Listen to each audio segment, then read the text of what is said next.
My name is Jolene Visser and I am a qualified chartered accountant with SAICA since 2011. Initially, upon qualifying, I moved into forensic services, which entailed forensic investigations and forensic accounting.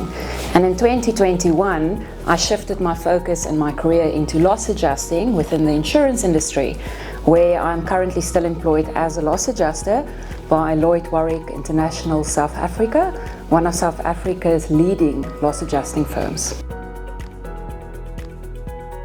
So the role of a loss adjuster is really a very hands-on approach when it comes to major and complex commercial insurance claims. So we are involved from the early stages since the damage occurred, all the way through to the end when the claim is fully and final settled by the insurance company. And we basically manage the entire process on behalf of the insurers. So we will constantly provide feedback to the insurers. We'll be on the ground assessing, determining what's happening, how we can mitigate the claim for insurers. And it's really then at the end to make sure we balance the insurer's interest and make sure that the insured at the end of the day gets the indemnity that they are covered for. So I would say there are two main differences when we look at loss adjusters on the one hand and assessors on the other hand. The one is really that assessors are typically involved in smaller claims. They're commonly known for vehicle-related claims. Whereas your loss adjuster, and I would say the assessor also is very focused on looking at the damage and reporting back on that damage. Where, as I said earlier, with loss adjusters, we're far more involved in the process from beginning to end. It's far more a demanding and an involved process.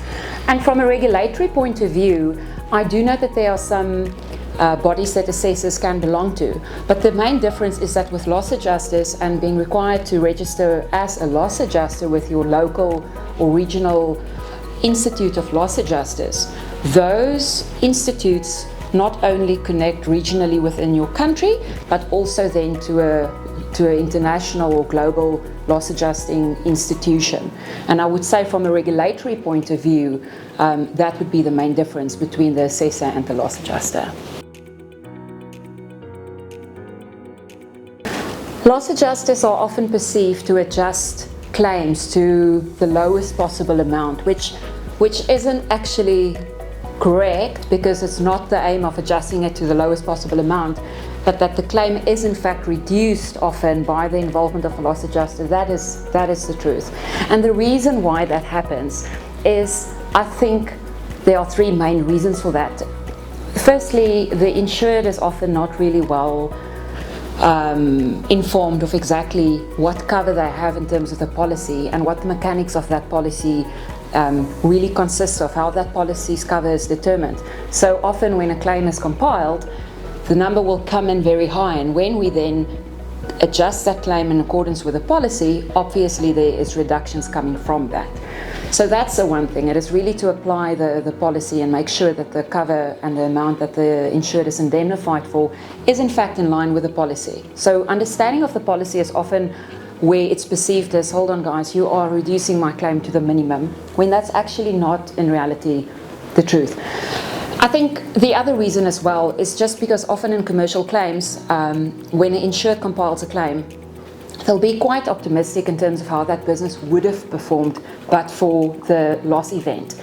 And more often than not, there are various circumstances and other variable factors that will play in on that business, that will affect that business performance. So when we look at the amount being claimed for, we have to consider and isolate which factors affect that business performance, which is not part of the loss event, strip that impact out, and then arrive at the impact and the quantum of the loss event on the business. And in that process, some of the perceived losses are also stripped out of the equation.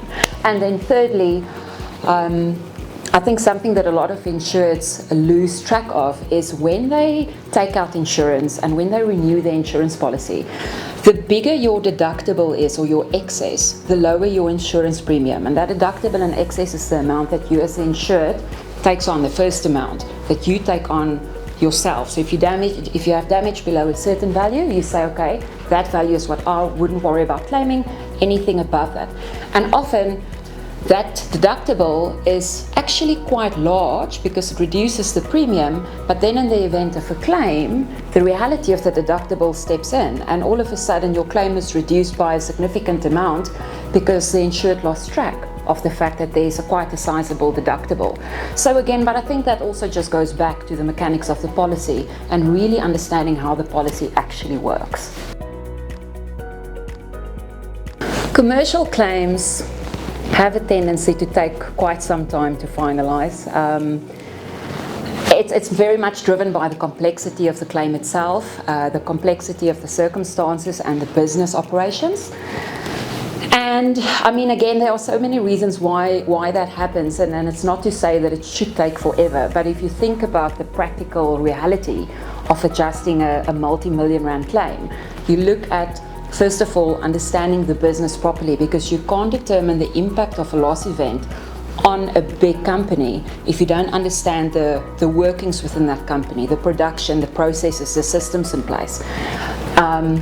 And then obviously once you understand the business that you're reviewing, you then have to look at the loss event and make sure you understand what impact that loss event has. So that loss event may only potentially impact certain products, certain services, potentially doesn't impact sales but only production. So there's a lot of different scenarios that you have to consider and determine as a loss adjuster where exactly is that impact. And keep in mind that with a loss event, it's not to say that it's only negative for the business.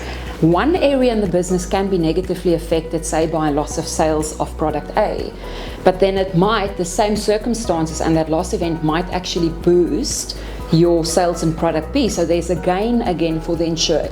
So getting that balance right and understanding the holistic impact of the incident on the business, that's quite important, and that obviously takes quite some time. The amount of data to analyze also in a complex claim is quite extensive, and depending on the availability of that data and how easily the relevant data can be provided to us, it also plays a role in the duration of that claim and getting the adjusting finalized. And then I think there's the one area that the loss adjuster has very little control over, and that is when a insured have a long indemnity period. So in other words, the insurer is standing in for that insured's damage all the way up until a maximum indemnity period, which can often be as long as 2 years, sometimes even longer. And for that full duration, the claim will run. It sometimes settles sooner, but mostly, especially if it's in big property damage claims, the indemnity period will run for the full 2 years, for example, and that means that the claim will only be finalized at the end of that maximum indemnity period. And those, I would say, are the main reasons why commercial claims can take quite some time to finalize. So one of the tasks of a loss adjuster is to familiarize yourself with the policy. Obviously that's quite an important step, because you wouldn't be able to review the claim if you're not familiar with the framework within which that claim is being lodged. And you interpret the policy as well. And the more you work with the policy, the more you become familiar with it, you get to know the policy really well, and you liaise with your insurers. You understand what the intention of the policy and that particular cover was at the time of giving it. But if there's a contentious area or a grey area, which often arise where the policy wording is not that clear, or it's not quite certain whether particular circumstances would be considered to be covered or not, we certainly don't make that call. We, based on our investigation, we present the facts to the insurer with all the information that we gathered, and we ask them to give us guidance. Is the cover, is the claim covered, or is the claim not covered?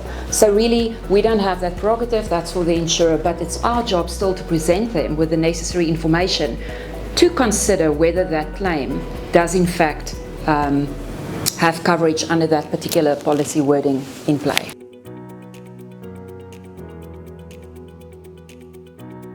The loss adjuster, in terms of how far we go with determining the claim settlement amount, the loss adjuster first of all receives the claim estimate, the formulated claim from the insured, and then review that and adjust that in accordance with the policy. We make a recommendation to the insurers in which we would say, look, based on the information we gathered, our understanding of the policy wording, this is the amount that we recommend settlement of the claim for. And in our reports, we'll outline the motivation for certain adjustments that we make. Now, in I think a proper way of arriving at that final settlement amount that we recommend to insurers would be to keep the insured in the loop throughout the process, so that they are also familiar with how you arrived at the numbers and why certain adjustments have been made. And it's nice when you write a report to say these are the numbers discussed and agreed with the insured. But presenting that to the insurers, it remains their prerogative. Do they agree with that number? Are they comfortable that that number is in fact in line with the policy? And if everything goes according to plan, they will then give us an instruction to prepare a tender of settlement based on that number. Alternatively, they may ask us to do further investigation, maybe to zoom in on some pertinent questions that they're not sure about, in which case we'll extend the investigation and refer back. But ultimately, it's still a recommendation to them, and it's up to them to decide if they agree with that number.